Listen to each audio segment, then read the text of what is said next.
நடிகர் விஜய் நேற்று இஃப்தார் நோன்பு திறக்கும் போது இஸ்லாமிய மக்களோடு இணைந்து நோன்பில் பங்கேற்றார். மேலும் இன்று மகளிர் தினம் நல்வாழ்த்துக்களை கூறி வீடியோ ஒன்றை எக்ஸ் தளத்தில் வெளியிட்டுள்ளார். என் அம்மா, அக்கா, தங்கை, தோழிகள் அனைவருக்கும் மகளிர் தின நல்வாழ்த்துக்கள் என்று கூறியவர், சந்தோஷம் தானே என்று கேட்டார். எப்படி தமிழ்நாட்டில் பெண்கள் சந்தோஷமாக இருக்க முடியும்? இன்செக்யூரிட்டியா ஃபீல் பண்றவங்களுக்கு எந்த சந்தோஷமும் இல்ல என்று நினைக்கிறது எனக்கு புரிகிறது. நம்ம எல்லாருமா சேர்ந்துதானே இந்த திமுக ஆட்சியை தேர்ந்தெடுத்தோம். ஆனால் அவர்கள் நம்மை ஏமாற்றி விட்டார்கள். எல்லாமே மாறக்கூடியது தானே, மாற்றத்துக்குரியது தானே. கவலைப்படாதீர்கள். 2026ஆம் ஆண்டு நாம் எல்லோரும் இணைந்து பெண்களுக்கான பாதுகாப்பான சமுதாயத்தை உருவாக்குவோம். மகளிர் தினமான இன்று நாம் எல்லோரும் சேர்ந்து உறுதி எடுப்போம். எல்லா சூழ்நிலைகளிலும் உங்களுடைய மகனாக, அண்ணனாக, தோழனாக உங்களுடன் என்றென்றும் இணைந்திருப்பேன் என்று பதிவிட்டுள்ளார். எல்லாருக்கும் வணக்கம்.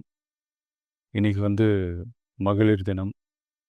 தமிழ்நாடு முழுக்க இருக்கிற என்னுடைய அம்மா, அக்கா, தங்கச்சி, தோழின்னு உங்கள் அத்தனை பேருக்கும் இந்த தினத்தில் வாழ்த்து சொல்லாமல் இருக்க முடியாது.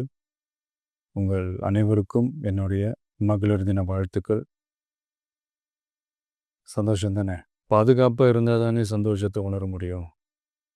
அப்படி எந்த பாதுகாப்பும் இல்லாதப்போ, இன்செக்யூரிட்டியாக இருக்கிறப்போ எந்த சந்தோஷமும் இருக்காது தானே அப்படின்னு நீங்கள் நினைக்கிறது எனக்கு புரியுது.